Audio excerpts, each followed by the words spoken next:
L'essence précède l'existence, disent les philosophes. Hier, une idée, aujourd'hui, le projet se matérialise avec la zone pilote de Maluku. Parlons-en avec le directeur général de l'Agence des zones économiques spéciales, M. Ogi Bolanda. Nous vous disons salut à vous qui nous suivez de partout. C'est la chaîne nationale congolaise. Nous vous présentons déjà nos meilleurs vœux de l'année 2023. Et là, nous demandons déjà à M. Ogi Bolanda de faire son entrée.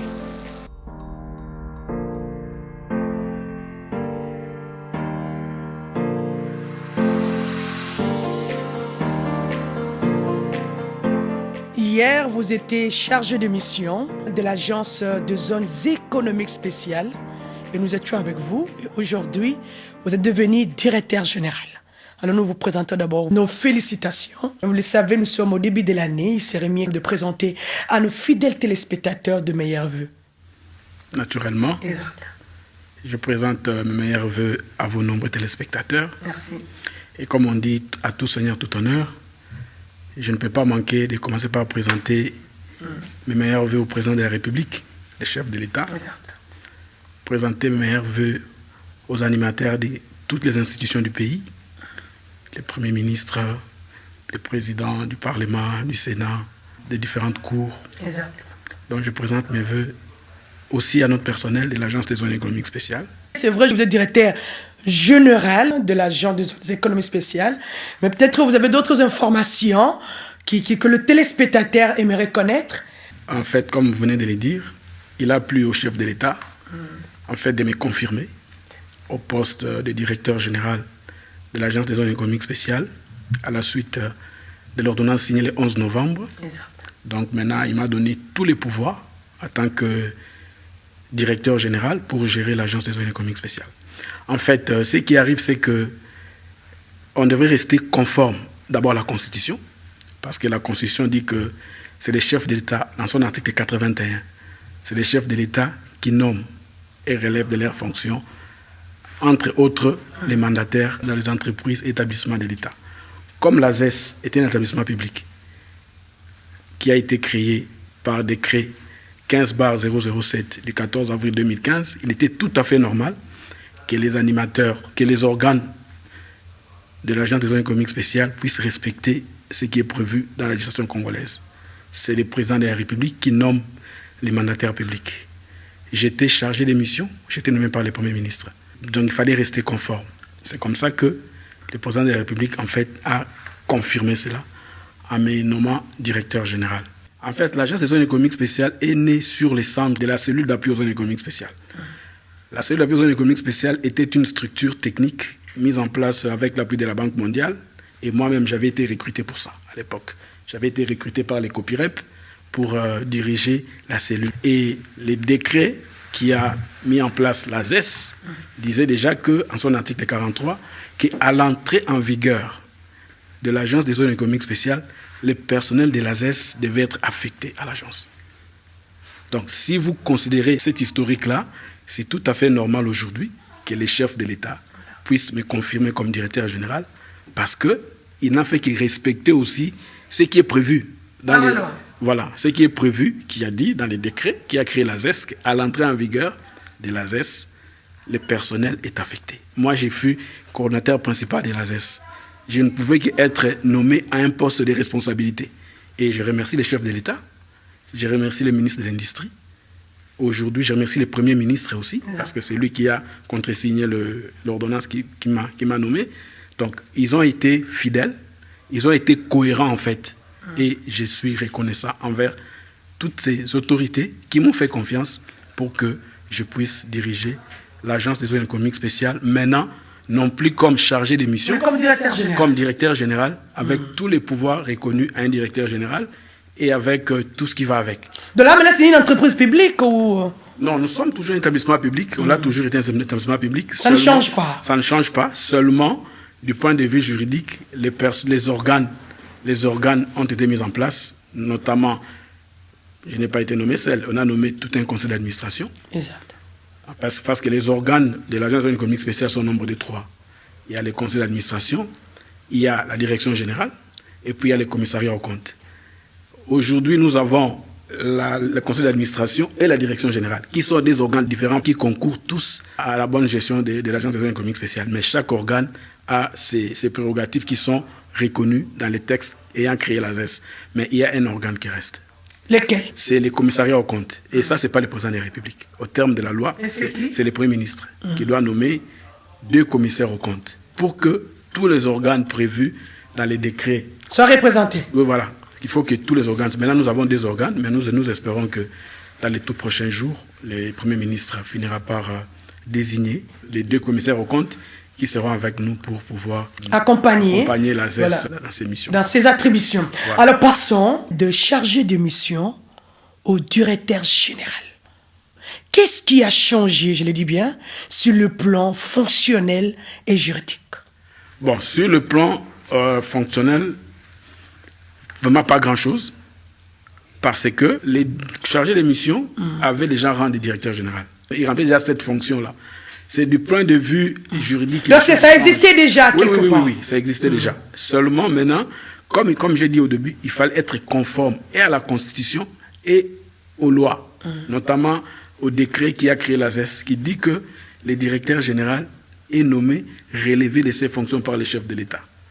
Ce n'était pas le cas, mais le président a remis les choses dans leur place. Voilà. Mais ce qui est aussi vrai, c'est que maintenant, nous aurons un conseil d'administration. Avant, il n'y avait pas de conseil d'administration. Maintenant, certaines décisions, avant de les appliquer, il faut les amener au conseil d'administration, qui est l'organe de conception et de contrôle de l'Agence des zones économiques spéciales. C'est un organe qui doit fonctionner. Et nous, en tant que directeur général, nous devons travailler. Parce que n'oubliez pas, le directeur général est membre du conseil d'administration. Donc, il est administrateur au même titre que tout le monde. Mais il est administrateur, mais il est encore directeur général, parce que c'est lui qui s'occupe de la gestion courante de l'agence, c'est le directeur général qui représente, c'est lui qui engage, en fait, l'agence, c'est le directeur général. C'est lui qui peut ester en justice, c'est le directeur général. C'est lui qui représente. Voilà, c'est le directeur général. L'établissement. Oui, parce que si vous regardez dans nos lois, il y a 2 types de mandataires. Lesquels? Il y a des mandataires actifs et des mandataires non actifs. Les mandataires actifs, c'est le directeur général et le directeur général adjoint. Inactif? Inactif, c'est le président du conseil d'administration et les autres administrateurs. Parce qu'ils viennent normalement quand il y a des sessions. Et puis, c'est prévu que, normalement, nous avons 4 sessions ordinaires. Parce que après 3 mois, nous avons une session. Nous pouvons aussi avoir quelques sessions extraordinaires. Mais les sessions qui sont vraiment prévues, c'est des sessions ordinaires qui se réalisent chaque 3 mois. Et ça, en ce moment-là, que les autres membres du conseil d'administration viennent participer parce qu'il y a des décisions. Non, il y a pour donner. Ou pas nécessairement contrôler. Faire voir au moins au DG ce qui a été fait, ce qui n'a pas été fait. Voilà, c'est-à-dire que les DG, bien sûr, préparent les réunions du conseil avec le président du conseil d'administration, l'ordre du jour, tout ça, les matières à traiter. Il amène ça au niveau du conseil. Il informe les conseils. S'il y a des décisions à prendre, des orientations à donner, il donne des orientations qui seront appliquées par la direction générale. Mais les conseils d'administration n'est pas dans la gestion courante. Ça amène des fois des complications. Mais oui, parce qu'ils disent au moins, ils sont chefs, ils sont supérieurs au directeur général. Là, les directeurs généraux, ils équiter les ordres venus du PC. Hein? Non, les problèmes ne se posent pas en termes qui est chef, qui est quoi. Ça se pose sur... En quel terme? Est un organe. La direction générale est un organe. Tu vois? Le conseil d'administration est un organe de conception. Non, reprenons. Oui. Le directeur général ou la direction générale est un organe. La direction générale est un organe. Parce que j'ai dit qu'il y a 3 organes statutaires. Il y a le conseil d'administration, la direction générale et le commissariat aux comptes. Le conseil d'administration est considéré comme l'organe de conception, l'organe d'orientation, de suivi, aussi les contrôles. C'est tout à fait normal. Parce que quand on a pris des décisions, il faut les contrôler. Exact. Mais les contrôles que fait le conseil d'administration, c'est par rapport aux orientations qui avaient été données. Est-ce que, prenons un exemple. Allez-y, un exemple donné. Est-ce que lors de la dernière, du dernier conseil d'administration, on avait pris par exemple la décision de recruter des gens. Au cours de la prochaine réunion, on va vérifier comment ça a été fait. On ne fait pas en désordre. Il y a d'autres lois aussi. Il y a les codes de travail, il y a toute la procédure à suivre. Le conseil d'administration va vérifier est-ce que les DG a respecté, oui ou non. Les contrôles dont il est question ici, ce n'est pas aller vérifier. Non, c'est pas. La gestion courante. C'est-à-dire qu'ils ne sont pas dans la gestion courante. La gestion courante, c'est l'affaire du DG. S'il y a des contrôles qui doivent être faits, il y a d'autres organes. Nous recevons, il nous arrive de recevoir les contrôles de l'IGF. Quand ils viennent, ils voient. Au niveau déjà... Ils voient la réalité de ce qui a été fait. Déjà, au niveau de l'entreprise, nous avons des auditeurs internes. Au niveau de l'entreprise, nous avons un organe, j'ai dit, qui est le commissariat au compte. Leur rôle, c'est ça. Le rôle des commissaires au compte, c'est à eux de vérifier l'état des comptes de la société. Ce n'est pas d'abord le rôle du conseil d'administration. Le conseil d'administration, il voit les rapports qu'on lui fait. S'il a besoin qu'on vienne l'éclairer, il peut recourir au commissaire au compte. Mais le rôle du conseil d'administration, c'est comme ça qu'il y a toujours des... Mais oui, il y a des conflits entre le DG, le PCA, et qui freinent parfois l'entreprise. Voilà pourquoi on s'est dit qu'il fallait poser cette question. C'est parce que les gens s'y prennent mal. Si chacun respecte ce qui est prévu dans les textes, il n'y aura pas de conflit. Moi, je ne vois pas d'où viendront les conflits. Parce que les textes qui ont créé, pour le cas de l'ASES, les textes sont clairs. Les missions du conseil d'administration sont connues. Voilà. Les missions de la direction générale ou du directeur général sont connues. Prenons par exemple... Allez-y. Parlons du cas du personnel. On dit par exemple que les budgets de l'ASES, les budgets de l'agence, est préparé par le directeur général. Il est soumis au conseil d'administration. Une fois que le conseil d'administration l'accepte, ça ne s'arrête pas là. Il faut encore l'envoyer au ministre des tutelles. Parce que, n'oubliez pas, les ministres des tutelles, ce n'est pas un organe. C'est l'autorité. C'est lui qui représente l'État. Moi, je ne suis pas ministre. Je ne vais pas au conseil des ministres. Chaque vendredi. Quand le président de la République parle des zones économiques spéciales au conseil des ministres, il donne d'abord des injonctions au ministre de l'Industrie. Quand le ministre vient, il dit, monsieur, le directeur général, voilà ce que le président a dit, voilà comment nous allons faire. Nous allons exécuter ça. Donc, je disais que si les gens respectent leurs attributions, je ne vois pas pourquoi il y aurait des conflits entre les conseils d'administration et nous n'en voulons pas. C'est juste pour éclairer la lanterne. Les gens ne sont pas là pour ça. C'est tout simplement parce que les gens, des fois, ne veulent pas respecter leurs attributions. On dit bien qu'il y a des mandataires actifs et la loi qui porte sur les dispositions applicables aux fonctionnaires publics est claire. Les mandataires actifs et mandataires actifs, les mandataires non actifs et mandataires non actifs. Et je vous dis qu'aujourd'hui, nous avons la chance que l'IGF est venu un peu réglementer les choses. Dernièrement, d'ailleurs, je remercie les gens de l'ANEP, le secrétaire exécutif de l'ANEP, que j'ai salué en passant. Il a organisé dernièrement une réunion au cours de laquelle l'inspecteur général lui-même, Alinguet, était là pour donner certaines réponses parce que vous savez que les 2 dernières années, l'IGF a fait beaucoup de missions de contrôle des entreprises. Et l'IGF s'est rendu compte de certaines pratiques au sein des entreprises et des secteurs publics. À la suite de ça, l'IGF, pour aider les choses, il a vraiment fait comme un résumé des droits de chacun, des mandataires actifs, des mandataires non actifs. Et cela ne pose aucun problème. Si vous allez à l'IGF, on va vous dire, voilà, voici parce que c'est les combats souvent entre les conseils d'administration et les autres généraux, c'est toujours... La gestion courante, hein, non, les avantages. Les avantages de la direction générale. Oui, les avantages des uns et des autres. C'est-à-dire que... Mais quelque part, il y a aussi la gestion quand ils veulent peut-être voir clair. Peut-être là, s'ils font l'excès des ailes. Mais normalement, il y a des avantages qui sont reconnus aux membres du conseil d'administration. Il y a des avantages qui sont reconnus à la direction générale. Mais souvent, il y a des conflits. D'intérêt. Non, il y a souvent des conflits parce que quand on regarde... Liés aux avantages qui sont les mandataires actifs. Chacun a ses intérêts à lui. En fait, les mandataires actifs, c'est tout à fait normal. C'est eux qui sont dans la gestion courante. Ils ont beaucoup plus d'avantages que les mandataires non actifs. Pourquoi cela? Moi, je comprends. Allez-y, pourquoi? Parce que, en fait, quand on est mandataire actif, il ne vous est pas interdit d'avoir un autre travail. Vous pouvez continuer à exercer une autre fonction. Lorsque vous êtes mandataire non actif. Voilà, inactif. Voilà. Vous pouvez avoir une autre occupation. Exactement. Parce que, normalement, on confie ces postes-là à des gens qui ont une certaine connaissance du domaine. Expertise. En disant que, compte tenu de votre expertise, vous allez commencer à mettre un peu de votre temps pour vous occuper de ceci. Mais cela ne leur enlève pas.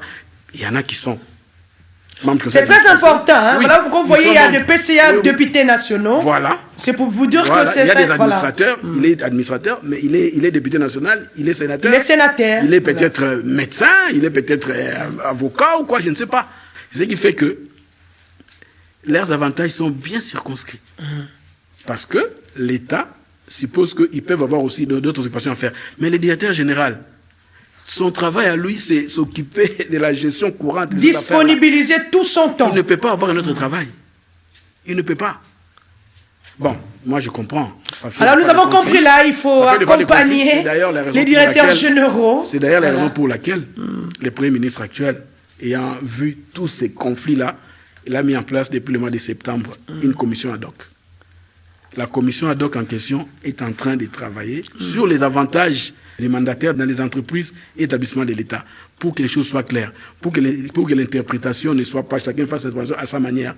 Parce qu'il y a des gens, peut-être qui revendiquent certains avantages qui ne leur sont pas dus, alors ça fait des conflits avec les directions générales, et aussi les directions générales aussi, pour éviter ces conflits-là, ils ont octroyé certains avantages aux mandataires qui ne devraient pas donner. Qui sont des avantages illégaux. Voilà. Alors, quand maintenant l'IGF arrive, ils trouvent ça, quand l'IGF prend des dispositions, ça fait beaucoup de bruit. Non, l'IGF fait ceci. Et ça tombe sur le DG. Oui. Et c'est le DG qui est responsable en fait. Parce que si aujourd'hui vous êtes directeur général, vous donnez des avantages indus à des gens, mais c'est vous qui allez répondre. C'est vous qui allez répondre. Ce n'est pas un autre administrateur qui répondra. Parce que c'est vous qui avez signé. Les autres ne signent pas. Ils ne contresignent pas sur les chèques que nous envoyons à la banque. Ils ne contresignent en rien. C'est comme ça qu'ils sont non actifs. Nous passons du point de vue administratif. Qu'est-ce qui a changé? Bon, du point de vue Est-ce que vous n'allez plus être, je ne sais pas, garder le même nombre du personnel? Non. Du point de vue administratif, c'est-à-dire qu'on n'avait pas beaucoup de moyens.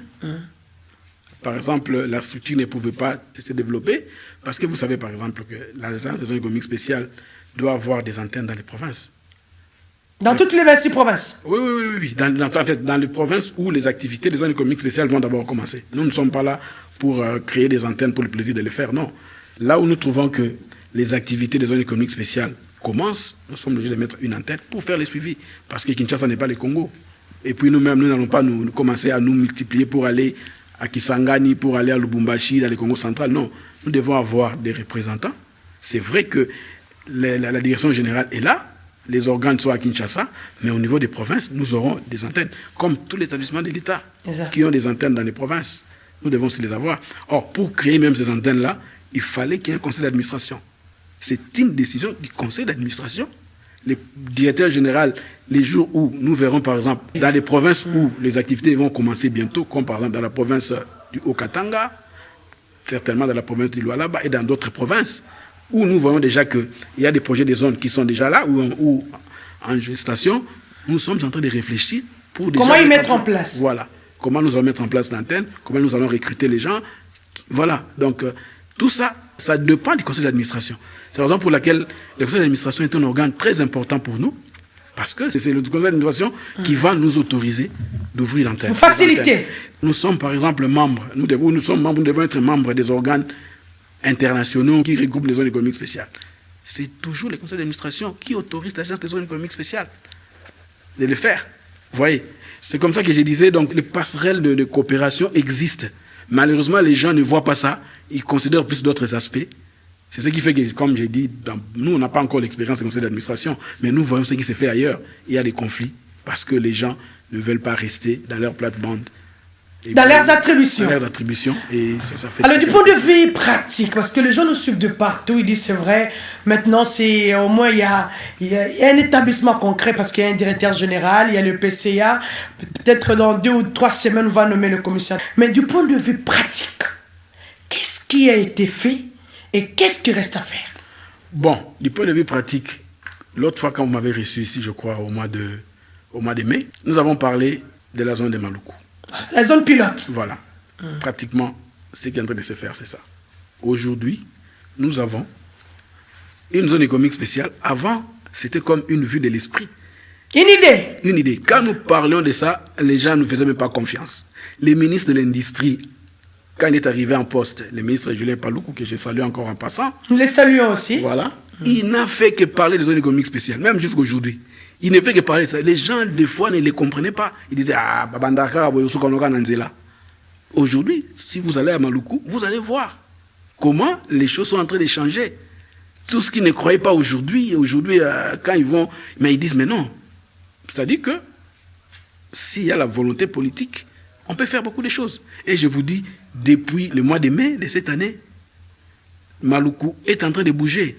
Les travaux de construction de la zone pilote ont été lancés. Si vous allez aujourd'hui, vous allez trouver les entreprises en train de s'installer. Lesquelles? Là, il faudra que le téléspectateur comprenne. Voilà. Quelles sont ces entreprises qui s'y installent? Premièrement, il y a l'entreprise CGCD. CGCD, c'est l'entreprise qui est chargée de faire les travaux de viabilisation de la zone. Elle a été recrutée. C'est pas la ménagère. Hein? C'est pas la ménagère. La ménagère, c'est autre chose. Voilà. L'étape de la ménagère, on en avait parlé avec vous ici au mois de mai. Voilà, au mois de mai. C'est déjà clôturé. Je ne suis pas là pour parler de la ménagère. Je suis en train de parler aujourd'hui de ce qui s'est fait. Voilà, concrètement. Voilà. Pour que les gens comprennent qu'il y a déjà une évolution certaine. Exactement.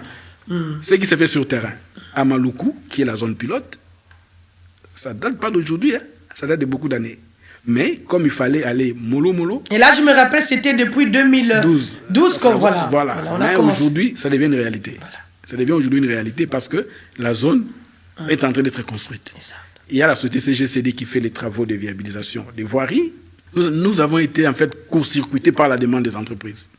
Il y en avait tellement. Oui. Et puis, il y avait des entreprises qui tenaient en tout cas déjà à monter leurs usines au moment où on devrait d'abord... Quand on fait les zones économiques spéciales, on commence d'abord par viabiliser.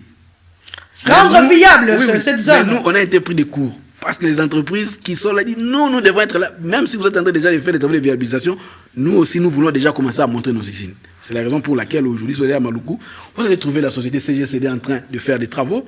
Vous allez trouver la société Saphir. Ah, ça nous fait plaisir. Qui va produire des carreaux, des faïences, en train de monter son usine. Il y a des hangars de plus de 800 mètres, 900 mètres. Allez à Maluku aujourd'hui, vous allez voir ce qui s'est fait. Vous voyez?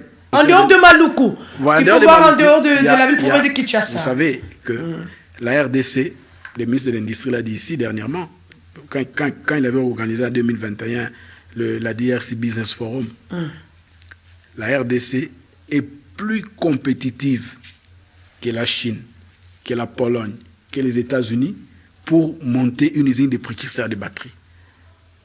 Ça, ce n'est pas la RDC qui l'a dit, mais c'est un cabinet international, Bloomberg, qui a fait cette étude-là, avec l'appui de la CIA, Commission économique des Nations Unies pour l'Afrique. Ce n'est pas nous les Congolais, c'est d'autres intelligences qui ont prouvé que la RDC était plus compétitive. Et les gens sont étonnés. Comment on peut être plus compétitif que les États-Unis, que la Pologne, que tout ce monde-là? Mais toutes les matières qui entrent dans la fabrication des batteries électriques, là, se trouvent à RDC. Le lithium, on voit déjà le lithium de Manono. Et il paraîtrait que vous avez prévu une zone de l'autre côté. Oui, ça va venir. Allez-y. À l'université de Lubumbashi, il y a déjà une structure qui a commencé à faire des recherches sur les batteries électriques avant même tous ces projets ici, au sein de la faculté politique de l'université de Lubumbashi. Vous savez, nul n'ignore que Lubumbashi est la deuxième grande université de ce pays. Nul n'ignore. L'université de Lubumbashi, il y a une faculté polytechnique qu'il faut respecter. Ils mènent des recherches. Il y a des gens qui viennent de par le monde pour faire des recherches parce que les matières se trouvent au Congo. Bon, nous ne sommes pas là pour nous, ce que nous voulons, c'est l'intérêt du Congo. Si aujourd'hui, nous mettons une usine de fabrication de batteries à Lubumbashi, pas à Manono? Pas nécessairement. On met à Lubumbashi, les lithium peuvent venir de Manono. Les gens posent mal les problèmes. Les problèmes qui se posent aujourd'hui, ce n'est pas les problèmes d'extraction de lithium. Ce qui devrait intéresser le plus les populations du côté des Manono et autres aujourd'hui, c'est que c'est les projets pour d'abord extraire, pour d'abord traiter ces lithiums-là. Mais au niveau de Lubumbashi, c'est un projet qui pourra utiliser naturellement les lithiums qui peuvent venir de là. Vous voyez, ça veut dire que les gens, peut-être par méconnaissance de la manière dont les choses se passent, ils sont en train d'amener des gens dans des considérations qui ne le sont pas. On peut bien mettre l'usine des batteries à Lubumbashi et les lithiums peuvent venir de Manono. Ce n'est pas... Il n'y aura pas de problème. Ce n'est pas contraire. Est-ce que vous allez utiliser la main-d'œuvre de Manono? Mais bien sûr, mais si l'usine, par exemple, si l'usine d'extraction, l'usine d'extraction des lithium est installée à Manono... Parce que le problème, c'est que le lithium puisse développer voilà. Mais c'est ce que j'ai dit. Les problèmes de lithium, ce n'est pas seulement les batteries. C'est d'abord les problèmes d'extraction. Est-ce qu'aujourd'hui, à Manono, dans les Tanganyika, est-ce qu'il y a une entreprise minière qui est en train de traiter le lithium là-bas? Est-ce qu'il y en a aujourd'hui? Il n'y en a pas encore. Nous savons qu'il y a des projets qui existent. Il y a des projets qui existent, mais qui ne sont pas encore concrétisés. Mais tout ça, moi j'ai dit, il faut voir l'intérêt du Congo. Il y a des projets qui vont se faire au niveau du Tanganyika, Il y a des projets qui vont se faire au niveau du Haut-Katanga, il y a des projets qui vont se faire au niveau de Haut-Lomami, presque dans toutes nos provinces. Mais nous sommes en train d'aller étape par étape. Vous savez, par exemple, pour les cas des batteries. Voilà, allez-y. C'est ça, c'est la richesse, oui, hein, actuelle. Nous sommes appuyés par la Commission économique des Nations Unies pour l'Afrique. Vous voulez vraiment que les Congo ratent cette chance-là parce que les gens sont en train de chercher le problème là où il n'y a pas. Non, c'est l'intérêt du Congo. Moi, je crois que c'est l'intérêt du Congo qui importe. Donc, je parlais de la zone sur les batteries électriques. Alors, qu'est-ce que vous pouvez dire alors à la population des Manono qui vont vous suivre, bien sûr, par rapport à cette installation de l'usine qui va traiter, bien sûr, le lithium en dehors de Manono? Je leur dis de rester calme. C'est l'intérêt du Congo. Et qu'il y a d'autres projets qui vont venir au niveau de leur province. Nous-mêmes, en tant qu'agents de zone économique spéciale, nous prévoyons au cours du premier trimestre de cette année de faire une mission dans les Tanganyika pour rencontrer les autorités parce que nous devons promouvoir la création d'une zone économique spéciale dans les Tanganyika. J'avais accompagné le ministre de l'Industrie. Nous y croyons, je dis c'est les deux. Oui. Nous allons suivre cela. Nous, quand on parle, c'est toujours comme ça. Voilà, là je le crois parce que l'année passée, il était chargé de mission. Oui. Nous l'avons reçu. Il en a parlé de la zone. Aujourd'hui, c'est une réalité. Voilà. Je disais que j'avais accompagné le ministre Paluku en 2019. Nous sommes allés au Tanganyika, justement pour sensibiliser les gouvernements provinciaux pour qu'un projet de zone économique spéciale vienne de ces côtés-là. Malheureusement, les choses n'avaient pas suivi. Peut-être qu'aujourd'hui, on parlerait autrement de Tanganyika. Malheureusement, je crois qu'il n'est pas trop tard pour bien faire les choses. On peut toujours revenir, rencontrer les nouvelles autorités, échanger avec eux. Vous savez, dans les Tanganyika, il y a beaucoup d'opportunités. Mais il n'y a pas que les lithium. Extrêmement beaucoup. Oui, il n'y a pas que les lithium. Il y a beaucoup d'autres ressources qui peuvent être transformées localement. Il n'y a pas seulement les lithium que les gens ne se leurrent pas. Dans les Tanganyika, il y a un problème d'infrastructure qui se pose. Il faut tout un programme. Parce que vous savez, pour faire les zones économiques... Mais là, c'est l'État congolais de construire des routes, des infrastructures cohérentes. C'est ça que nous sommes en train de dire. Nous voulons bien attirer les investisseurs dans cette partie du pays. Mais il y a d'autres facteurs qui limitent. Il y a des problèmes d'infrastructure. Tout ça, ça doit aller de pair. Vous voyez? Donc j'ai dit qu'il y a d'autres opportunités qui peuvent être réalisées au niveau de ces provinces-là. Mais tout dépend aussi des animateurs de la province. Voilà. Il faut que les animateurs de la province... D'être flexibles. Non seulement être flexibles, d'avoir aussi cette vision-là. La volonté aussi. Voilà, il y a la volonté, avoir la vision et chercher les moyens pour que tous ces projets-là puissent voir les jours. Donc moi je dirais à mes frères de Tanganyika de rester calmes. Moi-même j'ai reçu beaucoup de messages, je vous dis. Nous sommes en train de dire, nous voulons d'abord l'intérêt du Congo.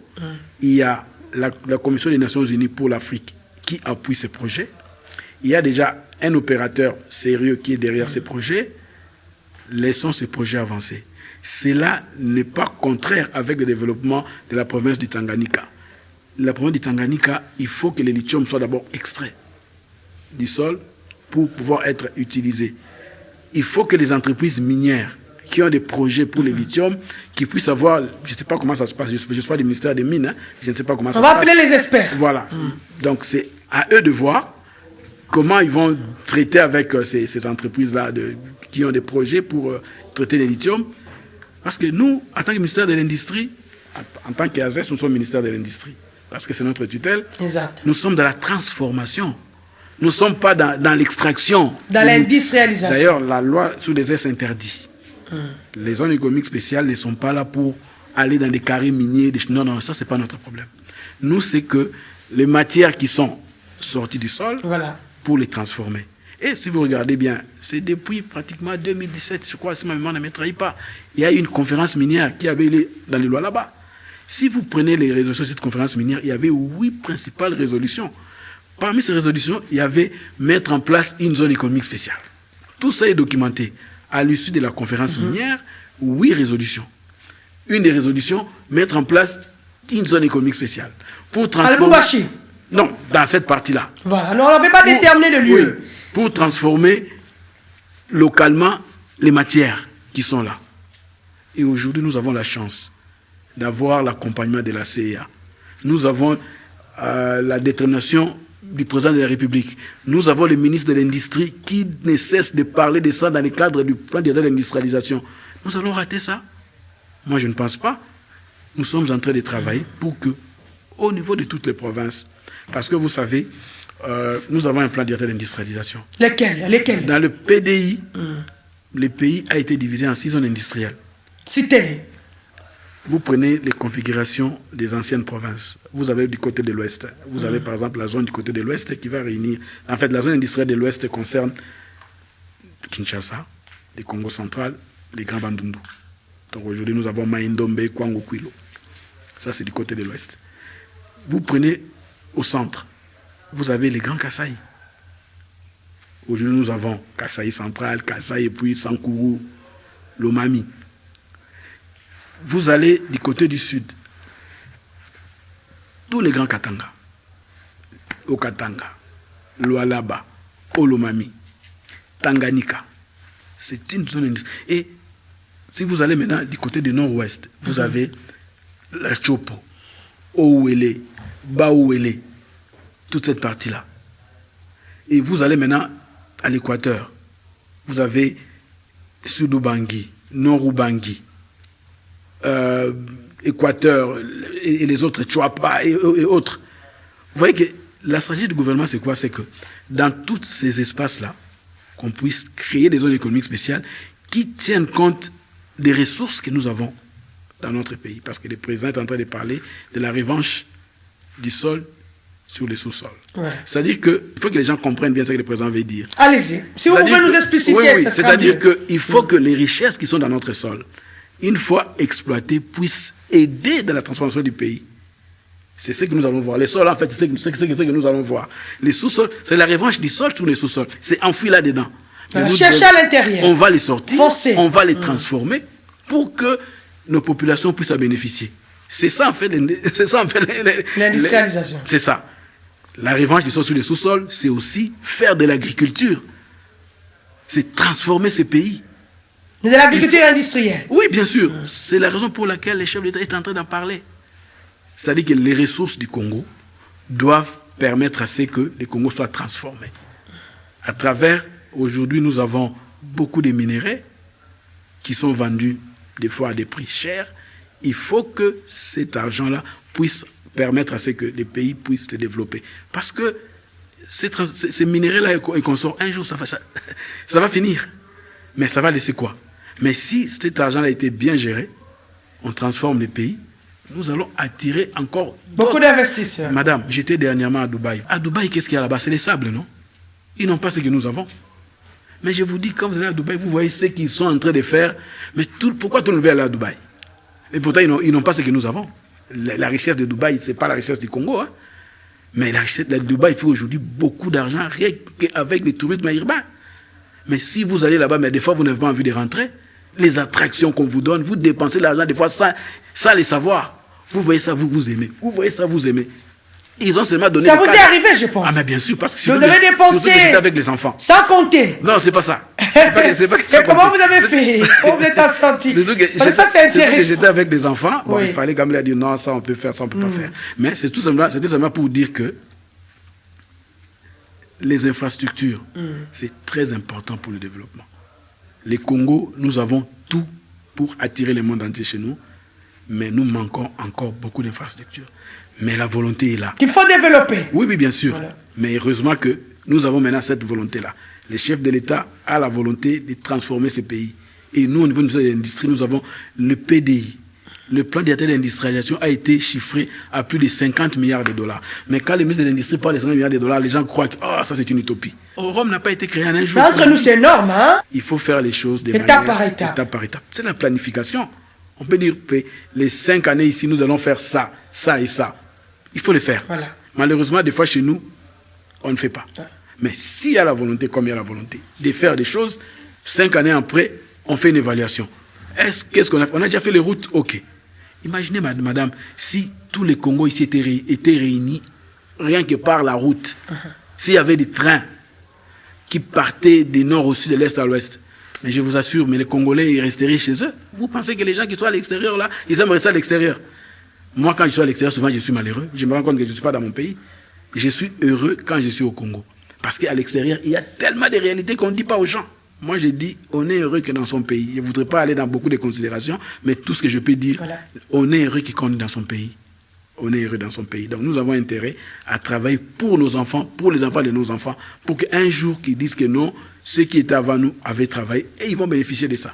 Vous avez compris là, dans la zone économie spéciale, c'est la République démocratique du Congo qui doit en bénéficier. Parce que vous parlez de pratiquement ce qu'on est en train de faire. Il y a des projets, des zones privées. Qu'est-ce qui reste à faire? Il y a des projets même des zones privées. Des zones privées, cela veut dire quoi? Des zones économiques spéciales privées, c'est-à-dire qui sont faites par des privés. Mais tout ça, c'est des travaux que nous sommes en train de faire.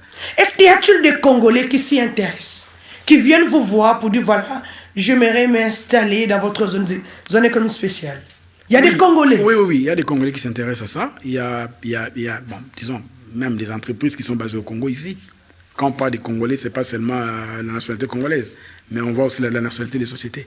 Les sociétés qui sont créées au Congo, c'est les sociétés des droits congolais. Exact. Donc, il y a des sociétés qui s'intéressent et qui viennent, à qui nous donnons les statuts de zone économique spéciale. Parce que vous savez, madame, pour faire les zones économiques spéciales, ce n'est pas de la blague. Hein? Ce n'est pas avec 1 million ou 5 millions de dollars. Ça demande beaucoup de millions de dollars. Alors, il faut que ce soit des gens sérieux, des gens qui ont la connaissance, des gens qui ont des moyens pour faire les zones économiques spéciales. Parce que ce sont des contrats que nous signons pour 25 ans. Donc ce n'est pas... C'est énorme. C'est énorme. C'est-à-dire que nous sommes en train de travailler et d'autres viendront après nous. Mais nous voulons que... Et ça doit rester. Oui, nous voulons que ce que nous commençons à faire, que les autres, quand ils viendront, ils verront qu'il y a eu des gens qui ont vécu... Un avancé. Voilà. L'Union européenne aujourd'hui n'a pas commencé avec les Macron et les autres. Hein? Vers les années 50 et quelques, là, 57, quand ça a commencé, c'était je crois, 3 ou 4 pays. Mais aujourd'hui, regarde aujourd'hui. Pas plus tard qu'hier, je crois, la Croatie ou un autre pays là, ou la Serbie ou quoi, je ne sais pas, vient encore de s'ajouter. C'est-à-dire que la vie, c'est comme ça. C'est un rouleau, ça tourne et on avance. Et nous sommes en train de mettre en fait les bases pour que ceux qui viendront après nous puissent les consolider. Et pour ça, je suis en train de remercier les autorités actuelles. Parce que je vous dis, les zones économiques spéciales n'ont jamais fait autant d'avancées que nous sommes en train de faire aujourd'hui. Mais l'histoire retiendra, c'est depuis 2012 que vous avez commencé. C'est en 2022 10 ans après que la première zone a été lancée. La zone pilote de Maloukou. Voilà. Et deuxièmement, c'est celui de Lubumbashi. Voilà, il y a d'autres projets qui viennent. Voilà. Il y a d'autres projets qui viennent. Alors parlez-nous de cette zone économique spéciale privée. Cela veut dire quoi? Qu'est-ce que vous voulez dire par là? En fait, la loi sur les zones économiques spéciales ne donne pas à l'État la possibilité de créer une zone économique spéciale à 100% publique. Nous avons deux types de zones. Il y a des zones qui sont créées dans le cadre d'un partenariat entre l'État et les privés. Partenariat public-privé. Voilà, c'est le cas de Maloukou normalement. Voilà. Il y a d'autres zones, comme la zone aussi du Katanga, ça sera l'État et les privés. Et il y a les zones privées. Nous avons une zone économique spéciale déjà, à qui nous avons donné les statuts, qui est à Lubumbashi, la zone de Kiswishi. Voilà. Je crois que les gens qui vivent à Lubumbashi connaissent bien Kiswishi. Nous avons donné des statuts à cette entreprise-là. Ils ont plus de 4000 hectares de terrain. Ils ont rempli les conditions. Nous leur avons donné des statuts. Ils sont en train maintenant de se battre. C'est privé. C'est privé. Ça, c'est privé. L'État n'a mis rien. Il y a un projet dans les Sud-Ubangi. Nous continuons à échanger avec... c'est une société congolaise, Miluna. La société Miluna. Qui vous a demandé les propriétaires du bateau Majestic River. C'est la société Miluna. Ils ont fait leur projet, ils sont venus, ils ont demandé des statuts. La commission a statué, on leur a accordé les statuts des zones économiques spéciales. Nous sommes en train de travailler maintenant pour signer avec les contrats d'aménagement. Mais c'est une zone privée. Qui n'appartient pas à l'État. Qui n'appartient pas à l'État. L'État va accompagner, nous accompagnons. Et nous donnons, l'État intervient parce que l'État va donner les exonérations. C'est ce qui est prévu. L'aménageur a 20 ans d'exonération, les entreprises ont 10 ans d'exonération. Ça, c'est la part de l'État. Mais l'État n'est pas dans l'actionnariat de ces entreprises-là. C'est une initiative privée, totalement privée. C'est-à-dire qu'un privé qui a des moyens, qui a un terrain vaste, il dit j'ai un projet à faire, surtout que eux, c'est dans la transformation des produits agricoles. Vous savez, dans les Sud-Ubangi, c'est la forêt. Hein? Voilà. Il y a l'agriculture là-bas, ce n'est pas un problème. Hein? Parce qu'eux-mêmes, déjà, ils sont déjà dans la production du caoutchouc, ils produisent les VA, ils sont dans l'huile de palme, ils font d'autres activités là-bas. Alors qu'est-ce qui reste? Parce que là, nous voyons au moins le travail avance. Parce que là, au moins, on voit il y a les zones privées qui se concrétisent. C'est-à-dire qu'il faut se donner seulement un peu du temps. Parce que vous savez, quand on parle des zones, ce sont les infrastructures. Les infrastructures, ce n'est pas un parcours de bateau magique. Ça, ce n'est pas de la gestion spontanée. Hein. Donc, il faut que les gens travaillent. Il faut des moyens. Et puis, vous savez, par exemple, vous êtes par exemple de la province d'Issou Bangui. Pour avoir du ciment, pour avoir les choses, tout ça, ça doit venir souvent de Kinshasa. Donc, ça demande beaucoup de temps et beaucoup de moyens. Et heureusement qu'il y a de telles volontés qui sont là, qui veulent que les choses puissent avancer. En tout cas, nous, en tant qu'ASES, nous sommes là pour accompagner. Nous sommes là pour faire respecter les normes qui sont prévues. Qu'est-ce qui reste alors, très rapidement, à faire? Bon, c'est lorsque vous êtes chargé de mission, aujourd'hui devenu directeur général, lorsque vous regardez l'agence des zones économiques spéciales, vous vous dites quoi? Qu'est-ce qui reste à faire concrètement? Moi, je vais parler de l'agence, mais aussi surtout du cadre juridique des S. Allez-y, c'est très important. Parlons du cadre juridique des S. Je crois que la loi que nous avons aujourd'hui, la loi 14/022 du 7 juillet 2014, qui fixe les régimes des zones économiques spéciales, pratiquement après 2014 à aujourd'hui, ça va faire bientôt 9 ans. Bientôt, ça va faire, parce que nous sommes déjà en 2023. Nous avons fait, parce que notre rôle, c'est aussi de faire aussi la veille juridique, de voir par rapport aux bonnes pratiques, est-ce que notre loi est toujours compétitive? Quelles sont les choses que nous pouvons changer? Je crois qu'il y a déjà un chantier dans ce sens-là où le ministre de l'Industrie, parce que c'est lui qui représente les zones économiques spéciales au niveau du gouvernement, a déjà présenté un projet de loi portant modification de la loi actuelle. Donc, en tout cas, ce sont parmi les priorités de cette année. Lorsque vous la modifiez, c'est pour que ça soit adapté aux réalités actuelles. Oui, aux bonnes pratiques. Parce que vous savez, la RDC n'est pas le seul pays qui fait des zones économiques spéciales.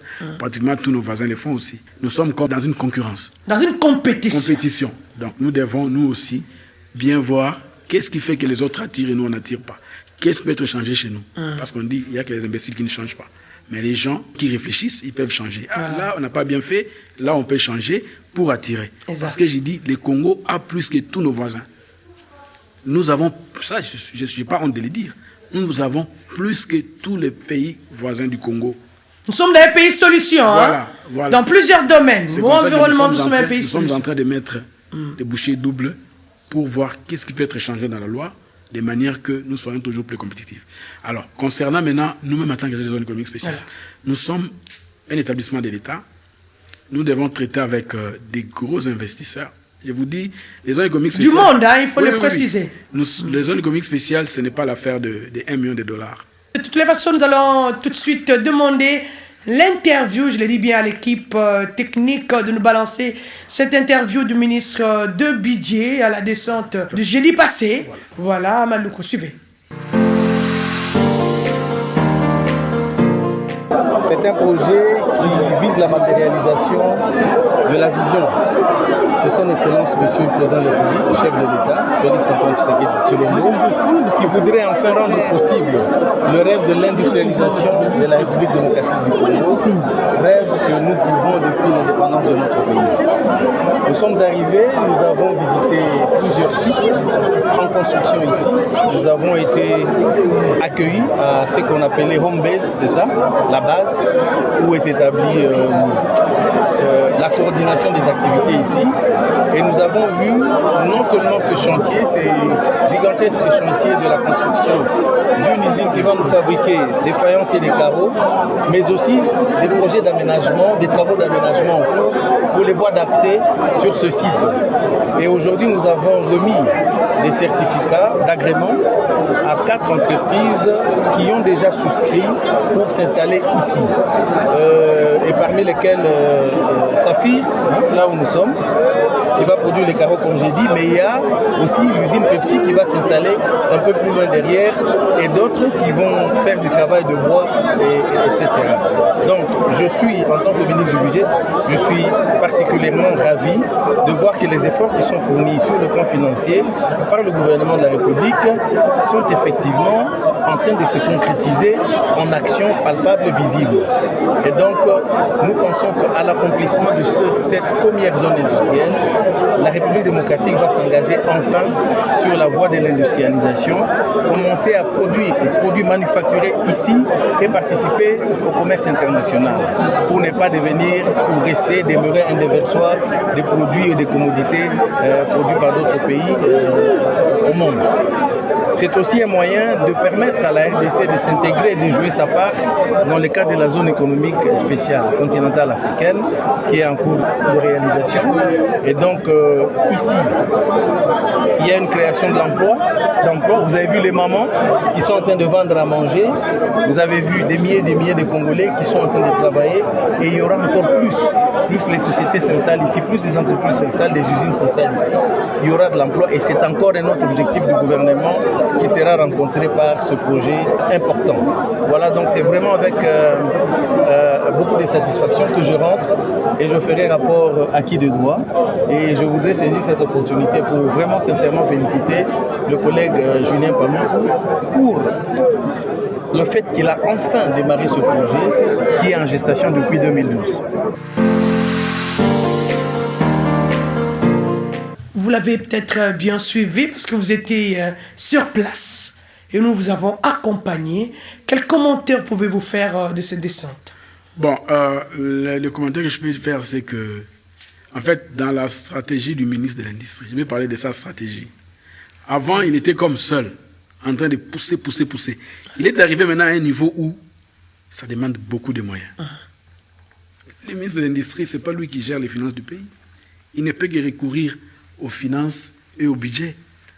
C'est la raison pour laquelle il a invité les ministres du budget, les ministres d'État et les ministres des Finances pour qu'ils viennent voir. Et qu'est-ce qu'on peut retenir de cette descente? Ce qu'il faut retenir, c'est que les ministres... Parce qu'ils étaient là, ils ont vu, ils ont palpé la réalité. Le ministre du budget l'a dit, il a dit, il a vu. Il a vu, voilà, il a palpé. Ça demande beaucoup de moyens et ils vont tout faire pour que les moyens soient disponibilisés. Ça, ce n'est même pas d'abord pour la ZES, c'est parce que nous avons encore besoin d'argent pour les travaux de la zone.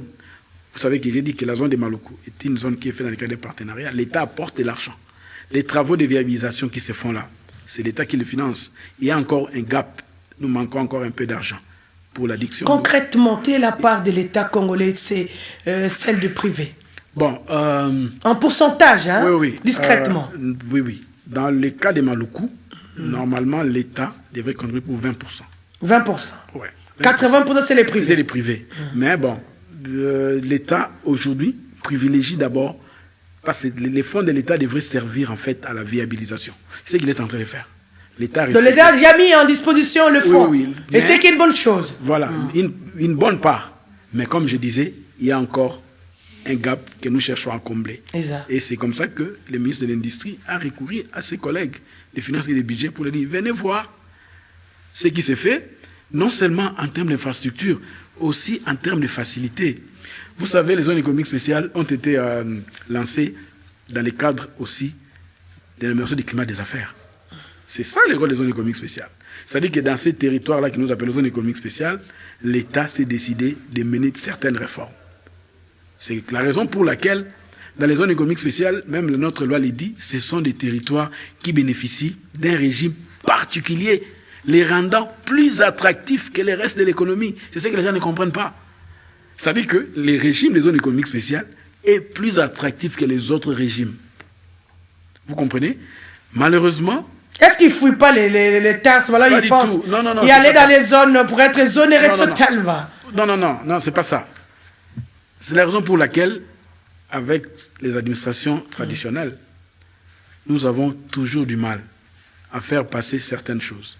C'est la raison pour laquelle les ministres des Finances avaient jugé bon d'appeler les DG de la DGDA, avec qui nous travaillons déjà très bien, que je salue aussi en passant, Madame Jeanne Blandine, les DG de la DGRAD, les DG de la DGI, parce que les entreprises qui viennent dans les zones économiques spéciales ont besoin de facilités.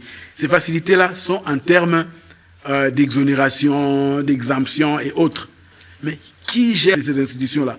C'est la DGI, quand ils importent, c'est la DGDA. Il faut que les autorités de la DGDA et des autres régies puissent s'impliquer pour vraiment matérialiser les zones économiques spéciales. De la même manière que l'État met l'argent pour créer des infrastructures, de la même manière que la loi demande, par exemple, à la DGDA et aux autres, de mettre des procédures simplifiées. Madame, ce n'est pas moi qui l'ai dit, c'est dans la loi 14/022. Ils sont appelés à mettre en place des procédures simplifiées pour les zones économiques spéciales. À titre d'exemple. Allez-y, rapidement. Une entreprise installée dans la zone économique spéciale, aujourd'hui, ils sont en train d'importer du matériel pour leurs usines. Ce qui doit être fait, c'est que dès que les conteneurs et autres arrivent à Matadi ou à Loufou... Et là, vous les suivez, je pense. Oui. Voilà. Nous les suivons, parce que c'est nous qui prenons les listes, nous transmettons au ministre des Finances. Quand ces histoires-là arrivent, les procédures simplifiées, c'est quoi? C'est-à-dire que ces matériels-là, on ne peut même pas les dédouaner là-bas, au niveau des frontières. Ça doit aller directement dans la zone. Pour que... Sans contrôle. Les contrôles se font dans la zone. C'est la loi, maman. J'ai dit que... Alors, qui va contrôler? C'est l'ASES? Non, c'est pas nous. Et qui contrôle? Les douanes. Il y aura toute une équipe de douane au sein de la zone. Exactement. Au sein de la zone, il y aura un guichet unique. Mais maintenant, le guichet unique n'est pas encore opérationnel. Mais ça, vous ne l'avez pas encore dit. Hein? Je vais le dire. Allez-y. Alors maintenant, comme le guichet n'est pas encore opérationnel, nous sommes en train de travailler avec la DGDA pour que la DGDA délègue des gens... Tout un service. Oui, même pas une partie de son personnel, pour que, quand ces conteneurs-là arrivent, qu'eux voient. Ce qu'on évite, c'est quoi? Ce sont des délais.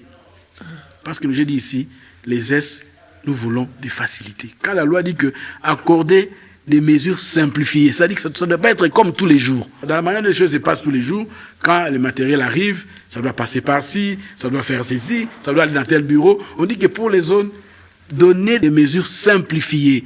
C'est-à-dire que pour les zones, voilà comment ça va se faire. Dès que le matériel arrive, directement, tel signe, ça sort. Les conteneurs autres ne doivent pas passer beaucoup de temps au niveau des... Donc ça arrive à la zone, et les services de douane contrôlent. Ils viennent voir dans la zone. C'est ça la simplification.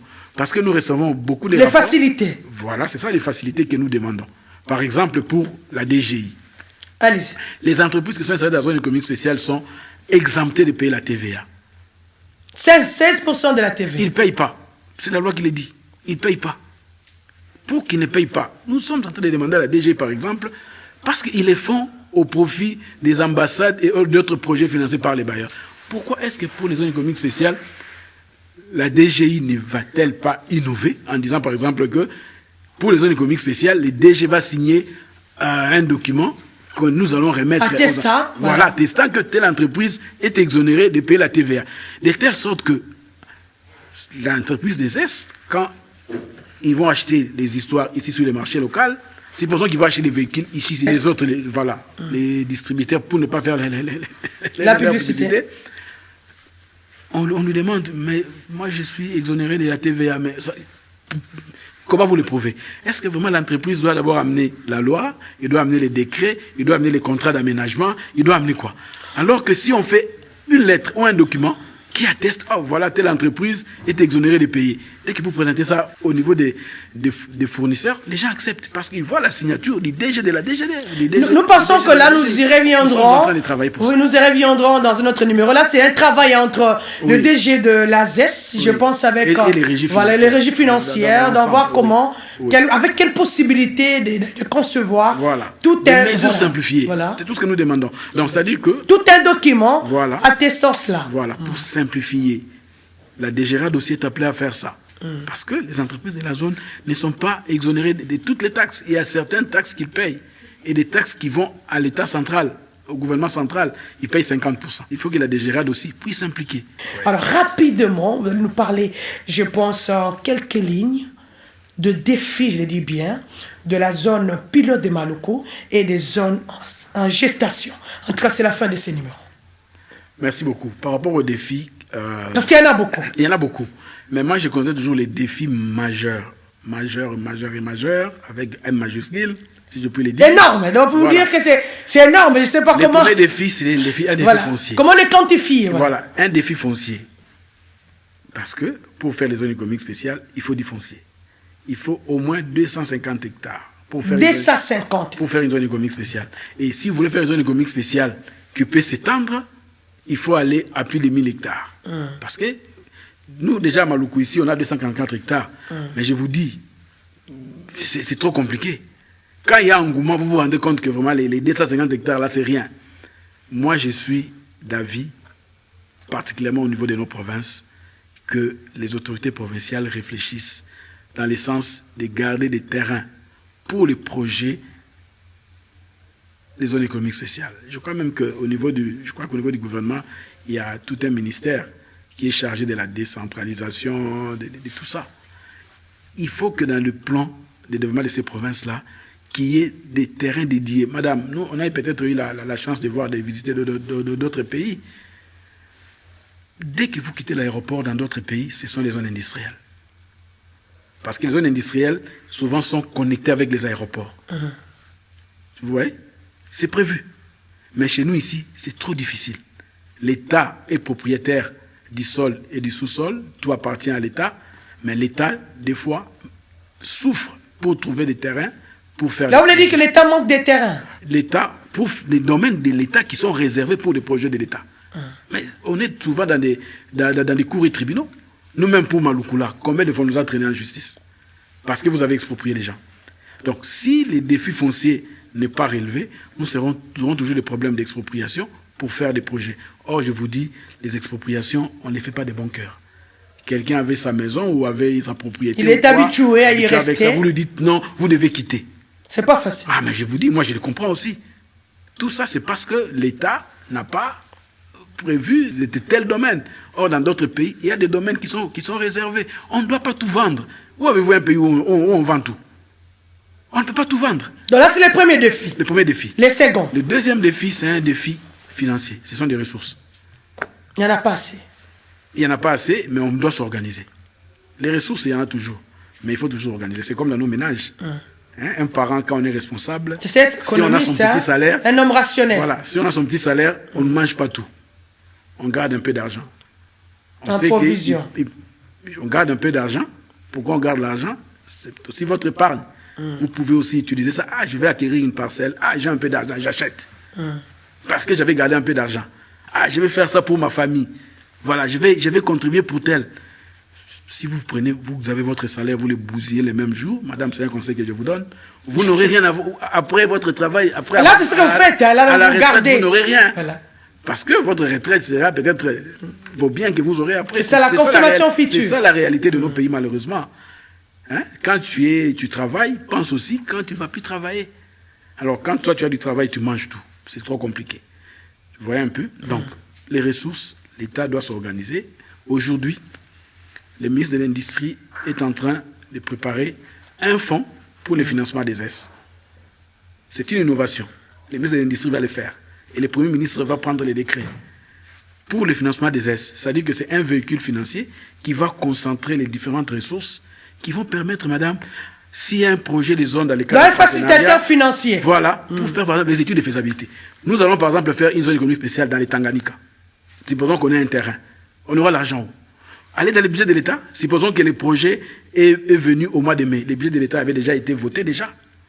Mais si nous avons les fonds où l'État met de l'argent, nous pouvons prendre un peu d'argent dedans pour financer les études de faisabilité. Les aides sont des territoires qui doivent être clôturés, qui doivent être sécurisés.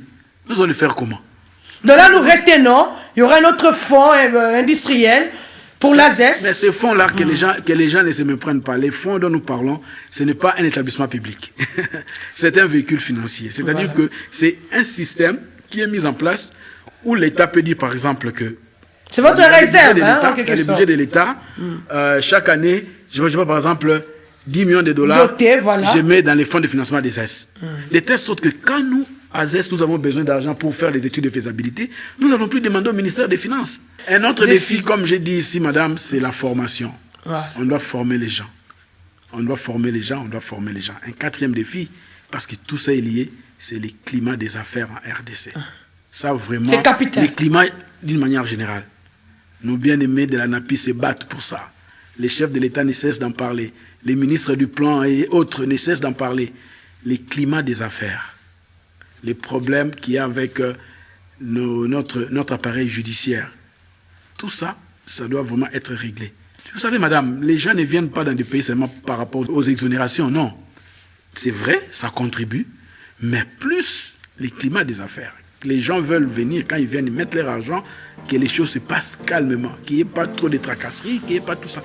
Bon, ça c'est vraiment ce que nous sommes en train de dire, et c'est le travail que l'ANAPI est en train de faire, avec d'autres structures de l'État bien sûr, mais tout ça, c'est notre conscience à nous Congolais. Ce sont là les défis de l'agence des zones économiques spéciales. Hier, je l'ai dit bien, une idée. Aujourd'hui, le projet se matérialise avec la zone pilote de Maluku. Nous étions nous-mêmes sur place. Nous l'avons constaté bel et bien qu'il y avait des avancées significatives. Nous y croyons à l'avenir. Comme c'est le DG, vous allez peut-être construire ou faire le même effort dans les zones en gestation. Nous vous disons à vous tous que nous avons suivi de partout. Restez branchés sur la chaîne nationale congolaise. Au revoir et à bientôt.